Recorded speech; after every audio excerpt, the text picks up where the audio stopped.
Onyoma mo, nanu gibo onyoma mo, onyoma. Onyoma mo, nanu gibo onyoma mo, onyoma. Jehovah nisimo, nanu gibo onyoma mo, onyoma. Onye gara ije n'elu mmiri o, nanu gibo onyoma mo, onyoma. Onye na-edu n'ije abata o, nanu gibo onyoma ma, onyoma. Igbo ama na-eche ndụ mo, nanu gibo onyoma mo, onyoma. Onye ahụ gara ije n'elu mmiri, nanu gibo onyoma mo, onyoma. Chukwu ahụ gara ije n'elu mmiri, nanu gibo onyoma mo, onyoma. Odubu mi je okpere azụ, nanu gibo onyoma ma, onyoma. Di nwanyị isi mkpe o, nanu gibo onyoma mo, onyoma. Onye mere m ihe mbụta o, nanu gibo onyoma ma, onyoma. Chukwu ezinụlọ m o, nanu gibo onyoma mo, onyoma. Chukwu nwunye m ka m na-akpọnụ o, nanu ya bụ onyoma ma, onyoma. Chasi nwanne m kelebe Chineke n'ọbụ onyoma ma, onyoma. Chimobi gị ka m na-ajụlo, gịnị ka ị ga-akpọnụ Chima ha, onyoma. Udochukwu nwunye m o, gịnị ka ị ga-akpọnụ ya, onyoma. Mụ na ezinụlọ m o, sọọsọ ekele ka anyị ji bịa nna, onyoma. Ebe iduru m ije batanụ, nanụ gị bụ onyoma ma, onyoma. Onye ahụ gara ije n'elu mmiri, nanụ gị bụ onyoma ma, onyoma. Eze eluigwe, nanụ gị bụ onyoma mo, onyoma. Ala na-azụrụ m nwa, nanụ gị bụ onyoma mo, onyoma. Mgbe m amaghị ebe m ga-aga n'o, nanụ gị na-edunu m, onyoma. Ụwa dị mma dị njọle, nanụ gị ka m ga-akpọ, onyoma. Ewezuga gị na ndụ m, gịnị ka m ga-eme o, onyoma. Ebe iduru m ije batanụ, Chineke lekwa aka m, onyoma.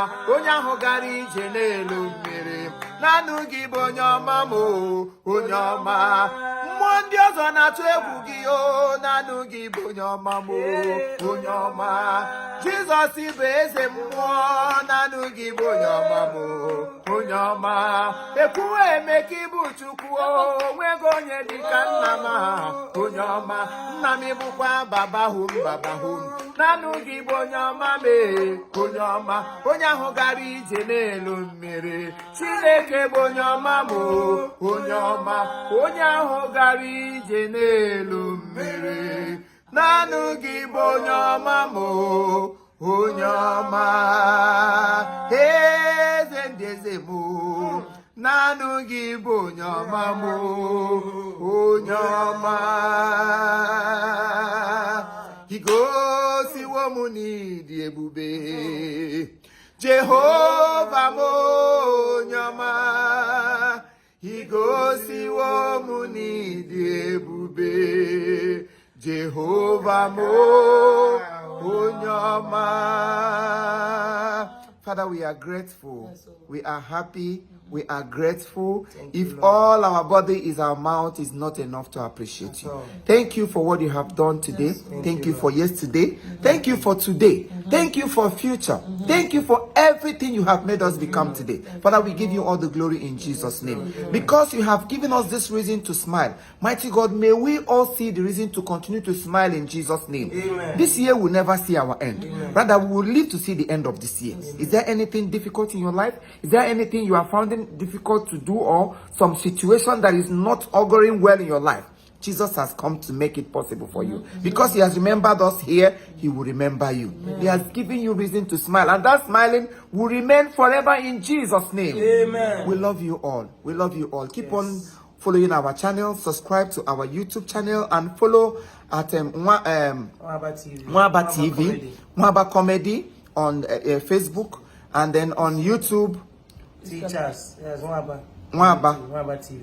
TV on YouTube, and Mwaba Comedy on Facebook.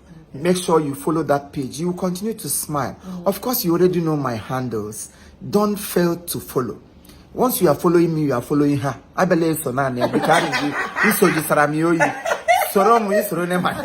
you. God bless you all. We love you. We love you. Hey, I'm for kissing.